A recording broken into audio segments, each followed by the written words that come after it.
जय श्री राम। दोस्तों, साल की आखिरी अमावस्या भी आ गई है, जो 19 दिसंबर को सुबह ब्रह्म मुहूर्त में आ जाएगी और 20 दिसंबर को सुबह के टाइम भी उदय काल के समय तक रहेगी।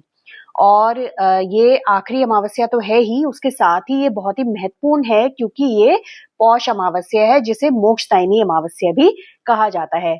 दूसरा, इस बार ये क्योंकि शनिवार के दिन भी उदया काल के समय रहेगी, तो ये शनि अमावस्या बन रही है, तो बहुत पावरफुल जो है वो एक संयोग बना हुआ है।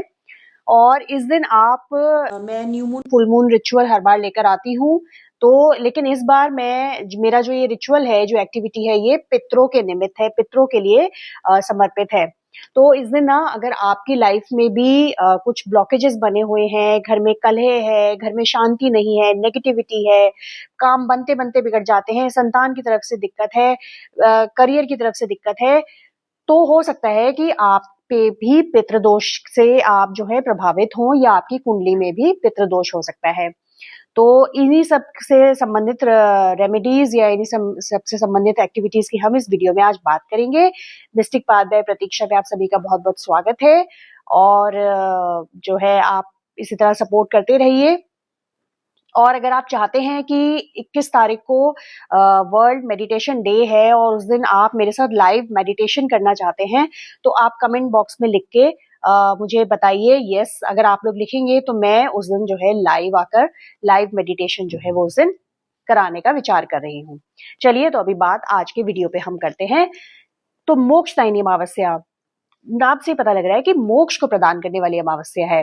तो बहुत बार होता है कि पितरों को मोक्ष नहीं मिलता है, वो तृप्त नहीं होते हैं, और ऐसी स्थिति पे जो है वो माना जाता है कि हम लोगों के जीवन में कई तरीके की व्याधाएं, बाधाएं, व्यवधान जो है वो बने रहते हैं। तो इस अमावस्या पे आप कुछ चीजें जरूर करिए।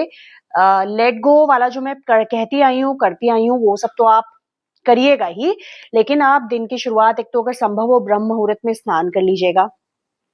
और जो घर में आप उस दिन पोछा लगाते हैं घर की क्लेंजिंग के लिए, उसमें आप हमेशा की तरह थोड़ा सा नमक डालिएगा, थोड़ा इस बार हींग, चुटकी भर हींग भी डाल लीजिए उसमें, और उससे पूरे घर में जो है आप पोछा लगाइए, या खाली फिटकरी का उसका पाउडर का पानी में मिला के आप उसका भी पोछा आप लगा सकते हैं।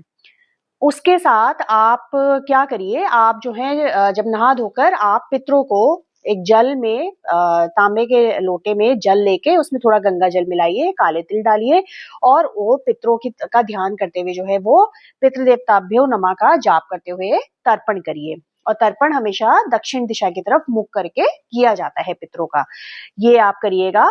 उसके बाद जब आप पूजा करेंगे अपने मंदिर में, जो आप करते हैं दिया जलाते हैं, वो तो ठीक है, आप एक सरसों के तेल का ना दिया जलाइए, उसमें थोड़े काले तिल रखिएगा, और वहां बैठ के एटलीस्ट 11 बार ओम पितृदेवताभ्यो नमः का चैंट कीजिए, जाप कीजिए। और अपने पितरों से आंखें बंद करके हाथ जोड़कर उनसे क्षमा याचना कीजिए कि हे पितृदेव, जाने अनजाने मुझसे या मेरे परिवार से कोई गलती हो गई है तो हमें क्षमा कर दीजिए, और ईश्वर आपको सद्गति प्रदान करें, और हम आपके आशीर्वाद के बिना अधूरे हैं, तो आप हमें अपना आशीष दीजिए, तभी हम आगे तरक्की के मार्ग पर हम बढ़ सकेंगे, सुकून हमें मिलेगा हमारे जीवन में। आपके आशीर्वाद के बिना हम कुछ भी नहीं है, क्योंकि आज भी हम जो है वो आपकी ही बदौलत है, आप ही की कृपा से हम जहां भी हैं वहां पहुंचे हैं। ऐसा करते हुए, और कुछ मांगना नहीं है उनसे, बस आशीष मांगना है, उनका आशीर्वाद मांगना है। ये करते हुए आप वहां से हाथ जोड़ के उठ जाएंगे। मेडिटेशन अगर कर सकते हैं पितरों के ध्यान करते हुए तो बहुत ही अच्छा है, लेकिन हर कोई नहीं कर पाता है, तो इसलिए मैं वो नहीं कह रही कि आप मेडिटेशन करिए ही करिए। ये वाला आपने काम कर लिया। इसके अलावा आप इस दिन, बहुत अच्छा माना जाता है मोक्षदायिनी अमावस्या के दिन, कि अगर आप सुंदरकांड का पाठ कर लें, या आप जो है वो विष्णु सहस्त्र नाम का पाठ कर लें, या गीता, भागवत गीता पढ़ लें, तो वो भी बहुत अच्छा माना जाता है। इनमें से आपकी सामर्थ्य के अनुसार, आपकी समय की उपलब्धता के अनुसार आप कुछ करना चाहें तो बिल्कुल कर सकते हैं, बहुत अच्छा रहेगा। अब बात कर लेते हैं दान पुण्य की। तो दान पुण्य जो भी आप इस दिन काले तिल, गुड़, या सफेद चीजें, दूध, घी, इस तरीके की चीजों का आप जो है गरीबों में दान करेंगे तो बहुत अच्छा है जरूरतमंदों में। और जब दान करें तो मन में ये बोलिए, ऐसा भाव रखिए कि ये मैं अपने पितरों के लिए दे रही हूँ या दे रहा हूँ, और ये इनके माध्यम से मेरे पितरों तक पहुंचे और वो तृप्त हो। इस तरीके की चीज आप अपने मन में भाव रखिएगा। अगर आप काला कंबल दान कर सकते हैं तो उससे अच्छा कुछ हो ही नहीं सकता है। आप अगर काला कंबल किसी जरूरतमंद को दान कर दें। उसके साथ ही इस दिन अगर आप खीर बनाकर ब्राह्मण को खिलाते हैं, मंदिर में दे आते हैं या घर बुला के खिलाते हैं, या गरीबों में खीर का भंडारा अगर आप कर देते हैं, तो वो भी बहुत अच्छा जो है, वो ऐसा माना जाता है कि आपकी लाइफ के जितने भी ब्लॉकेजेस हैं वो उनको काफी तेजी से हटाने की एक बहुत अच्छा अचूक जो है उपाय है। ये वाला काम आप अगर कर सकते हैं तो बहुत ही बढ़िया, आप कर लीजिए। अच्छी बात यह है कि आप इसे 19 को भी कर सकते हैं, और 19 को अगर नहीं कर पा रहे हैं, ऑफिस है तो सैटरडे बहुत सारे लोगों की छुट्टी होती है, आप सैटरडे मॉर्निंग में 7 बजे तक भी कर सकते हैं। 7 बजे के बाद फिर वो अमावस्या तिथि नहीं रहेगी, तो इसलिए आप 7 बजे तक इस उपाय को कर सकते हैं।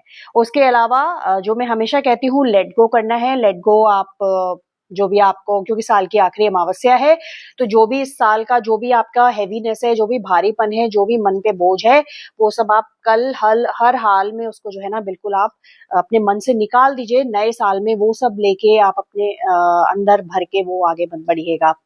और उसके साथ ही ये वो दिन है जब आप अपने घर को भी डीक्लटर करिए। डीक्लटर इन द सेंस कि अगर आपको लग रहा है कि कुछ ऐसे यूजलेस इलेक्ट्रॉनिक गैजेट्स पड़े हुए हैं जो काम नहीं करते हैं, पुराने रिमोट्स, बंद पड़ी घड़ियां, या पुराने फोन्स, पावर बैंक्स, या चार्जर्स जो अब यूज नहीं होते हैं, उन्हें कल हर हाल में अपने घर से बाहर निकाल दीजिए, कूड़े में डाल दीजिए। उनको मत रखिए, वो एनर्जी ब्लॉक करते हैं।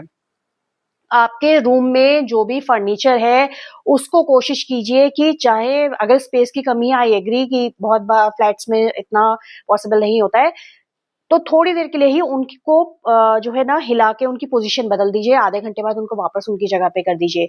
जब आप फर्नीचर को या घर में जो सामान जहां है उसको उसको शिफ्ट करते हैं ना, तो वहां से भी आपका एनर्जी ब्लॉकेज दूर होता है, एनर्जी ओपन होती है, पाथ मिलता है उसको, और फिर आपके जो रुके हुए काम है वो धीरे धीरे वो होने शुरू हो जाते हैं। अगर किसी जगह पे बहुत क्लटर है, बहुत क्लटर्ड स्पेस है, कोनों में स्पेशली अगर सामान ऐसा भरा हुआ है जो यूज नहीं होता है, जिसकी कोई यूटिलिटी नहीं है, उन कॉर्नर्स को आप जो है वो डिक्लटर करिए। अगर आपके बेडरूम में, आपके रूम में इस तरीके की कुछ चीजें हैं कि जो बहुत आपको लगता है कि बहुत हैवी एक इफेक्ट दे रही हैं, उन चीजों को आप ऑर्गेनाइज करिए और ये सब काम आप करिए। तो ये जो आपकी साल की आखिरी अमावस्या है, पितरों की कृपा भी आपको दिलाएगी, और आपकी कुंडली का पितृ दोष भी काफी हद तक इससे शांत होगा अगर ये रेमेडीज आपने की।